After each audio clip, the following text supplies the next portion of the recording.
Okay, welcome to the show, everyone. We're going to try to do this usually to wrap up a week, but probably broadcast on the beginning of a week. We're not sure. We're just messing with different formulas.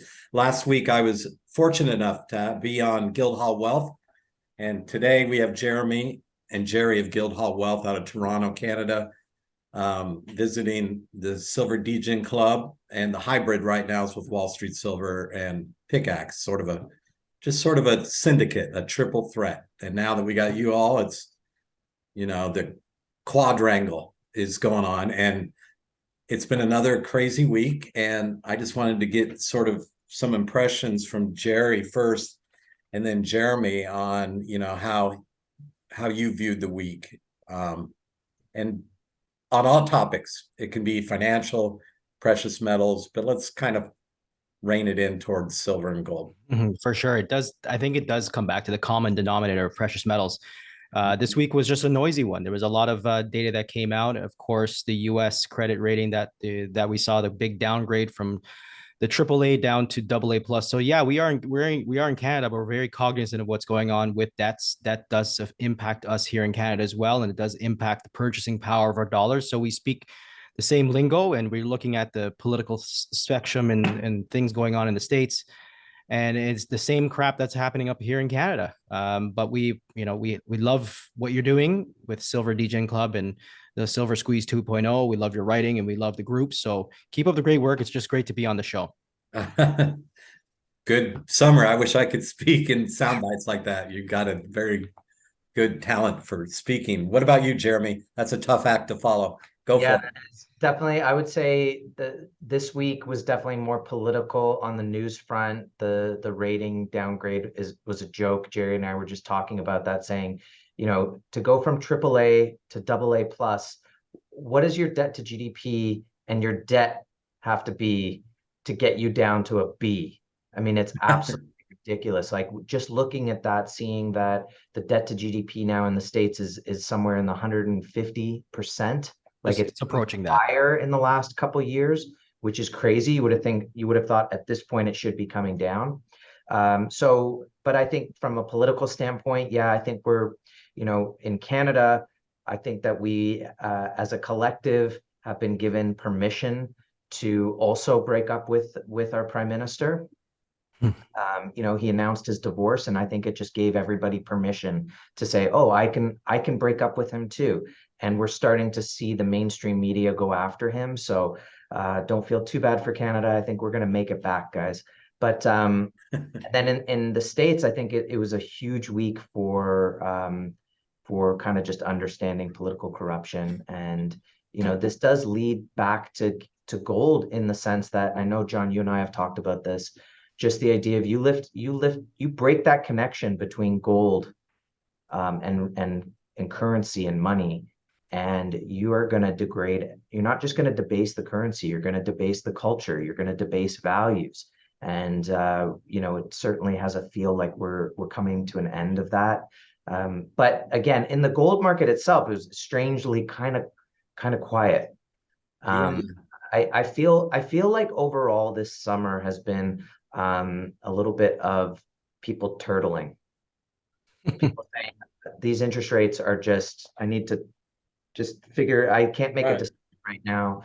And by the way, the stock market's been moving. So who needs to make a decision on your retirement portfolio? You can kind of breathe a sigh of relief. The stock market's moving up. You don't have to be forced to make a move just yet. But I think that that could change very quickly in the coming weeks. Great insights there. I kind of want to pick up on what I just heard too, where you were talking about an erosion of trust that you were detecting with one of the symptoms of a banana republic is for an existing regime. And I never say whether it's been Bush, Clinton, Bush again, Obama, Trump, whoever is in charge. We'll just say whenever a current administration or regime starts attacking the next one like this, that just goes to that sort of banana republic sort of culture or a playbook. And I wrote an article once that says, gold drops like a rock when people trust the system, but shoots like a rocket when they don't. So what we're going to see is just as the shenanigans unfurl, like I believe we released more oil today or this week from the Strategic Petroleum Reserve, which talk about manipulation, just silver again is manipulated by mostly JP Morgan and all the people that had the short positions. But at one point there was strategic stockpiles of silver and that got drained. So we're just seeing more and more of these shenanigans to buy votes, because and even in spite of that, oil's up $10 a barrel in the last 30 days. And this is supposed to be a recession, right? I mean, how does that work out? What do you guys think about the price of oil as it relates to the price of mining silver? They're related, correct? Jerry? Yeah, absolutely. And we just went through an earnings season in the US where we are seeing year over year profits are getting slashed from year over year. This is an indication of inflation. If your bottom line is getting squeezed, you're not going to fare too well. Whether you be in oil mining or silver mining, your costs are going up. And this is indicative of what we're seeing during the past week. PMI and some PMI data came out. Service data came out in the States indicating the exact same thing. It's a very stagflationary environment. And this is something that we here at Guildhall try to explain to the average Joe. You don't need to be savvy, you just need to be wise. What is stagflation? It's high inflation and low growth coupled. We haven't seen this in a long time. We saw this in the 70s, where the Nifty 50 stocks got decimated. Right. Right now, the stock market is totally decoupled from the real economy, where we're seeing recessionary recessions. We're seeing credit being downgraded in the U.S. The kicking of the can with the debt ceiling, and that I knew that we were going to cut interest, cut the credit rating a couple of months ago when they kicked the can down the road with the debt ceiling, whatever you want to call it. It's deficit spending, and it's the same playbook. And people what we're seeing is they're unsubscribing with their wallets. They're unsubscribing from stock markets, even banking systems. They're taking their money out of these traditional, conventional systems that ultimately fail. And this is the reason why JP Morgan, they have bled 230 billion in deposits since last year. Where's that money going? And I can tell you where the money will be going. And you're absolutely right. Money is going to be heading into precious metals because the trust and credibility of these systems, even the CPI data, no one trusts. They see right through it. You can gaslight for so long until it starts to bleed your bottom line. And we talked about on the show earlier today that there's over $200 trillion in financial investments that you could put your money into globally. 200 trillion in global financial assets. If just 1.5% of those assets jumped into that finite gold market, even less in silver, you will eliminate all above ground ounces of gold and silver. And that's why we're talking about the SilverSqueeze. We partner with you guys because we feel very strongly this is how you end the corruption, by taking your wealth out of that and getting into something that's finite, whether it be oil, whether it be gold and silver, hard assets and resources, because they can't be printed. Good. Jeremy, your thoughts? It's confusing because they shut the Keystone Pipeline right out the gate of the administration, only to drain the reserves when the price of oil starts rising. So how are you supposed? What's the conclusion there? Unless the plan all along was to drain the strategic oil reserves to make the U.S. less secure from an energy perspective.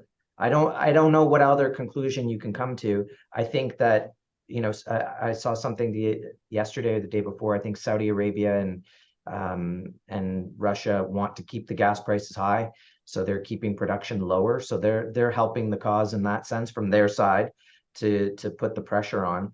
I don't think this will, you're going to drain the reserves, and then what? Eventually, you're going to have to figure out a way to become energy independent again. And that's when we'll probably start to see inflation come down again. It's not just because we can't depend on them stopping the deficit spending, right? So we need the other side of the equation. But to the debasement of culture, currency, currency and values. I think for me, the biggest sign was Christmas time. I walked into a toy store and Monopoly was selling a version that the idea was to get away with crime. That's how you won. That's how you won Monopoly. Think about how far we've come when instead of teaching kids a little bit about finance, we're now encouraging them to become criminals. So what are you supposed to do? The only thing you can take away from that is that what's the right word? Jerry might be able to help me. Like they're naturalizing it. Mm-hmm. Yeah, they're normalizing. Thank you, normalizing it. They're normalizing it so that, I mean, why are you normalizing it, guys? Crime. Well, yeah, Is I something think coming down the pike? chaos could be the plan of the elitists is to create chaos so the villagers just kill each other. Let's talk about the degradation of cities. I was just reading an article. It's not, we moved to Pittsburgh from Denver, and Denver, to escape what I consider a cesspool of crime, violence, and starting homes were well over $850,000. So, and incomes, it used to be where you could take your income, multiply it by 3, and that was what you qualified for in a house. Yep. So now we're looking at taking your income times 9, which is sort of just, come on, you'll never get your home with these spiking interest rates. That talk about the equilibrium's just out of whack. But these cities, San Francisco, Portland, Seattle, Denver, Boise, New York, LA, they have just turned into, like you said, in terms of that monopoly metaphor, or they're just smash and grab. And, here in Pittsburgh, there was a mass shooting at this Tree of Life synagogue, and it was in 2018, and this trial's just now coming. This is 2023, and I'm thinking, how's that?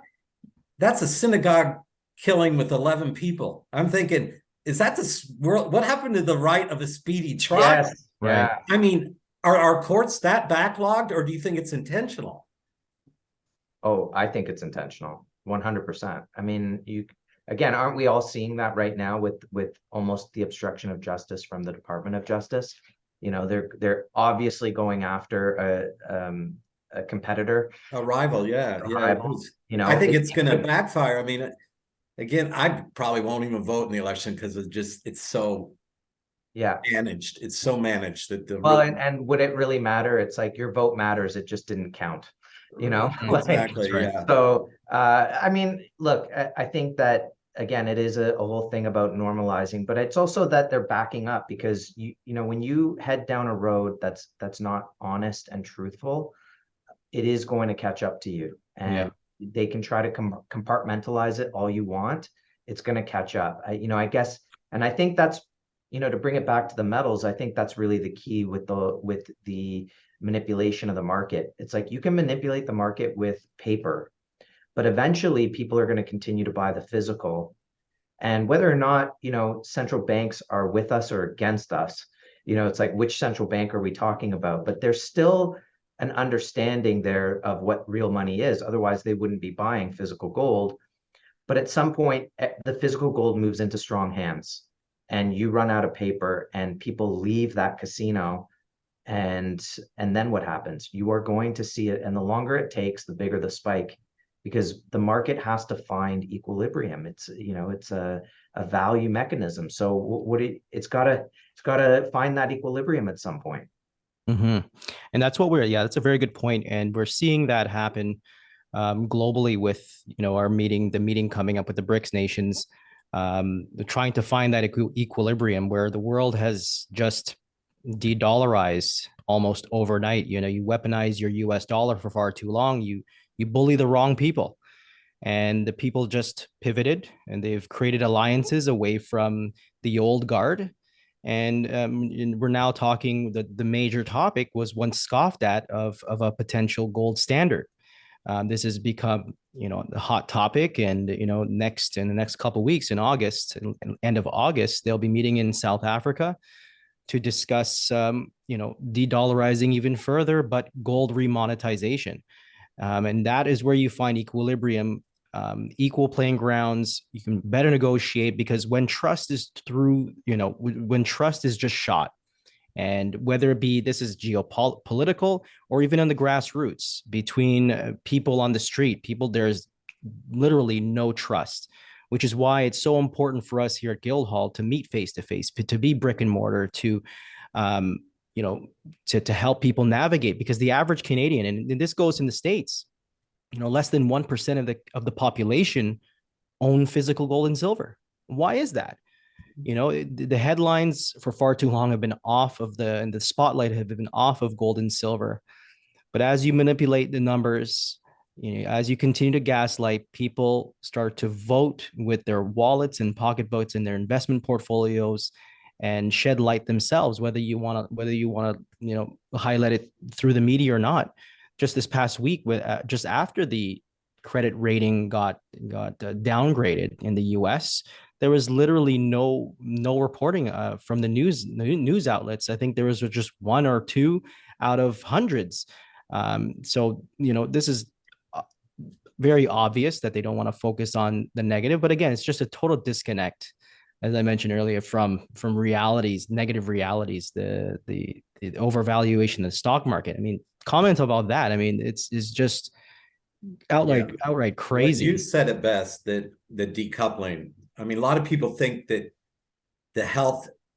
one indicator of the health of the economy is the stock market.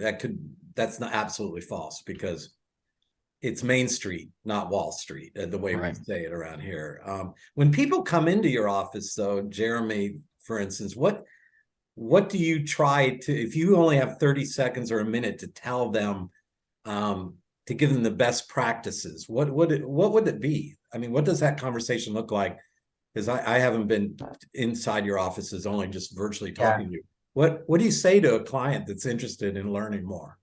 So the first thing I do is I show them the goldprice.org chart of the gold price performance over the last 15 years, because it first demonstrates that gold is not a volatile asset. Okay. Because it's had such a tremendous performance over the last 15 years, and that chart goes back even 20 years.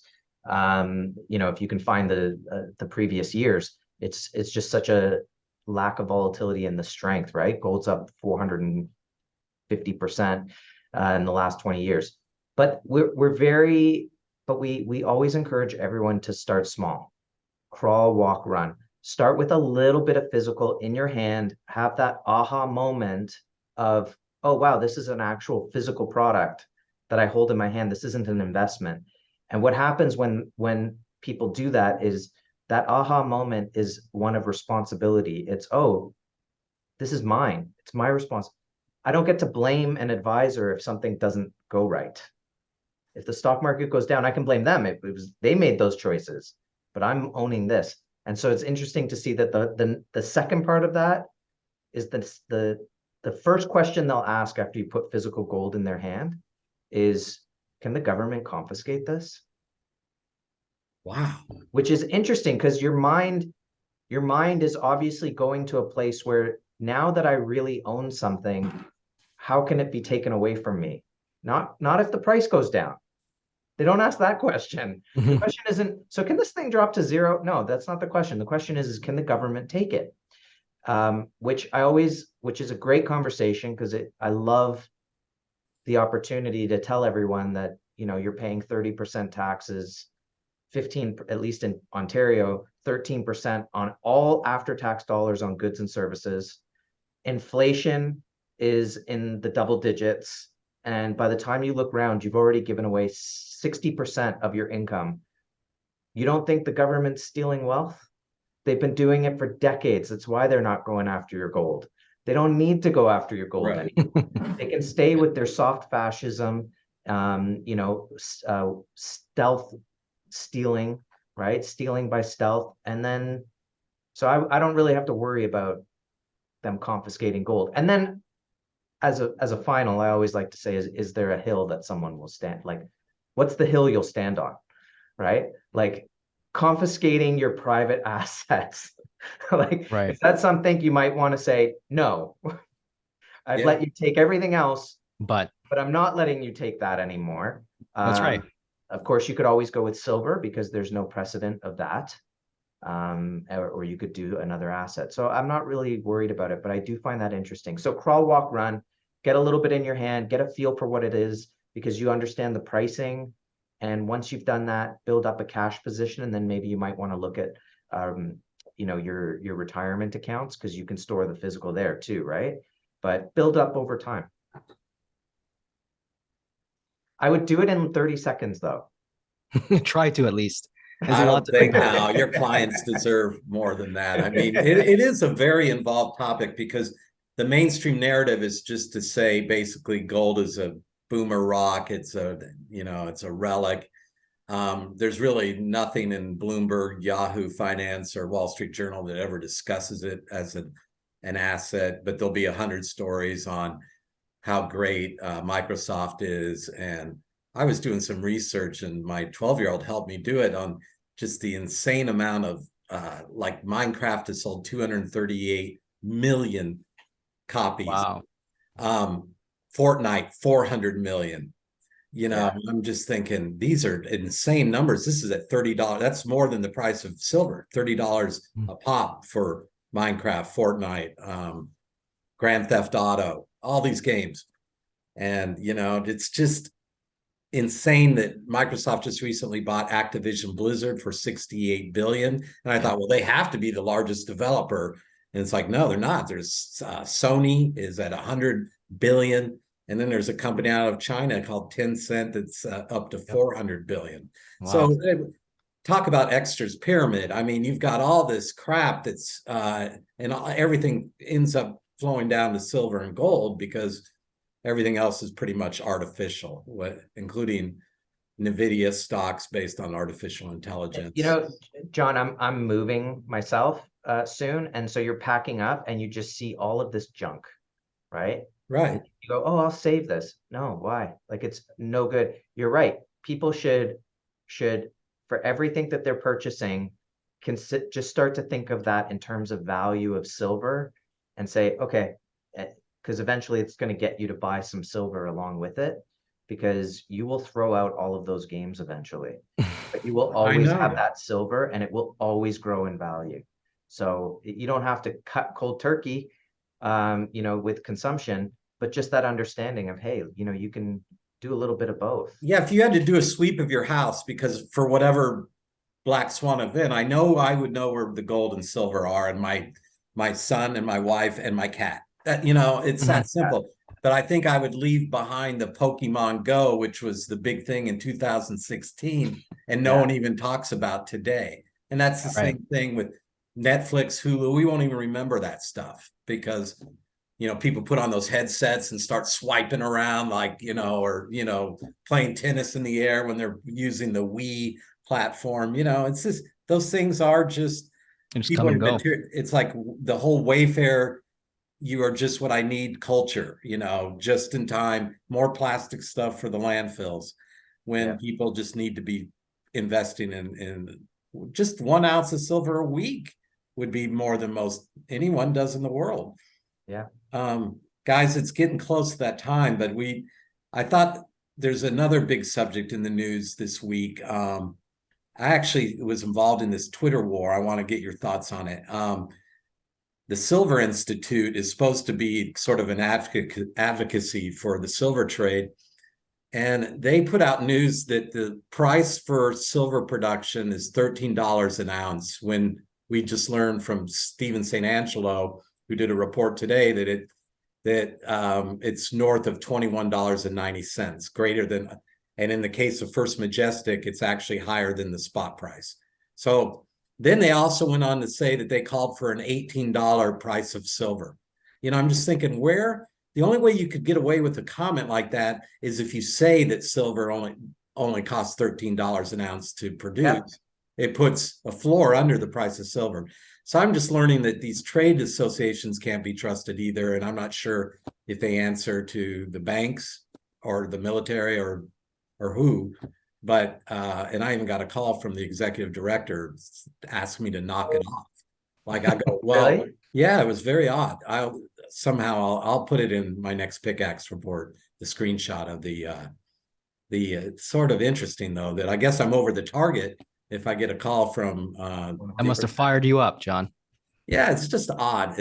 I want to share that with it. What are your thoughts on $13 an ounce for I mean, with oil going up $10 and all the work it takes, and it's just insane.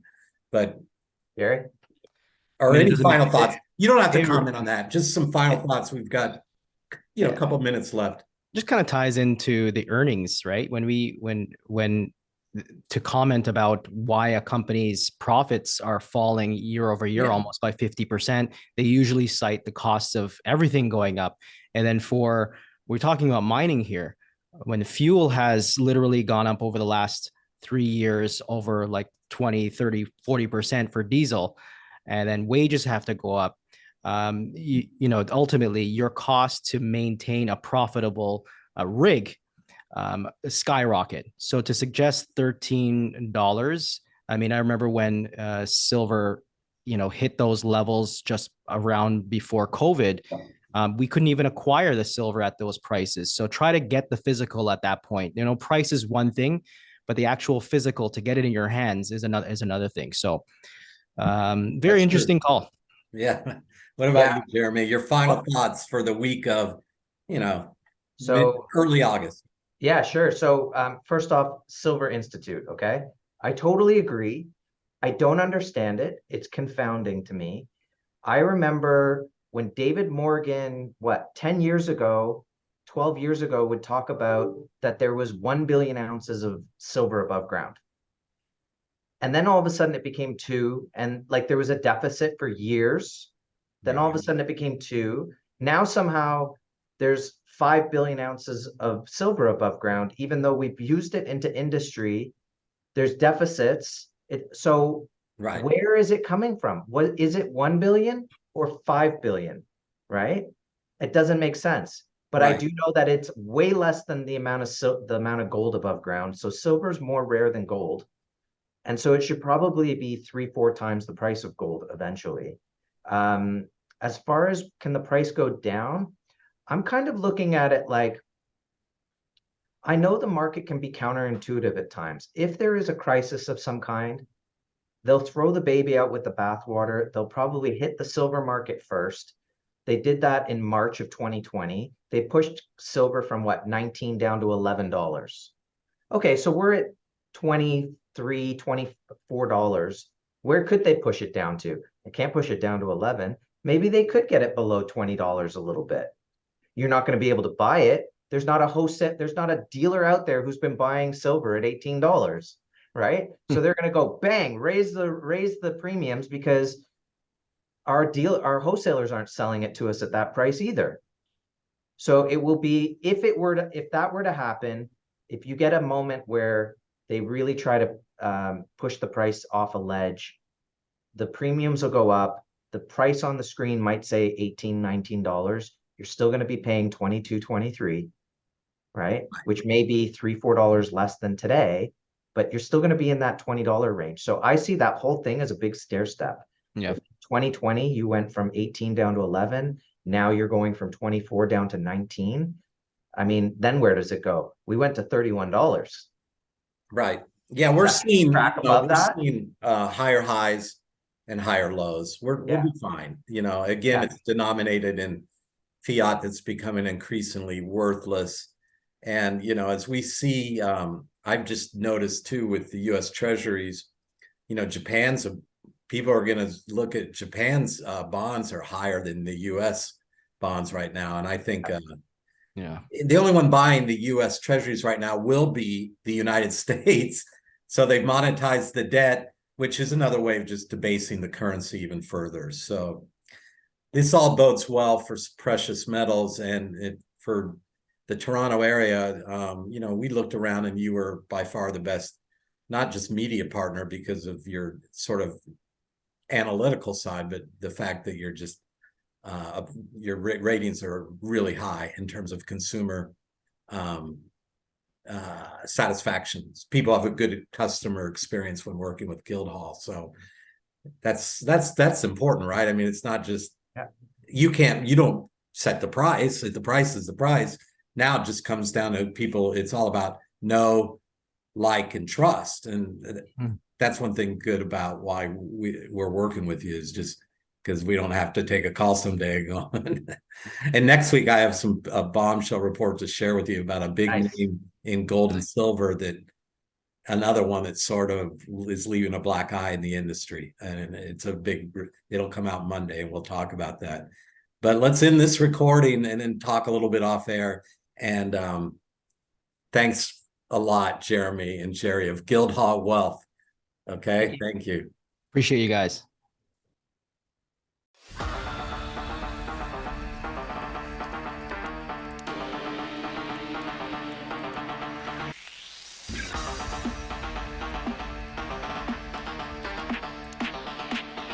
A giant thank you, our proud sponsor, Guildhall Wealth Management. The Chads that work there have power levels way over 9,000 and provide amazing services. So hurry up and go to guildhallwealth.com. You shan't be disappointed. Now, our beautiful Patreon supporters.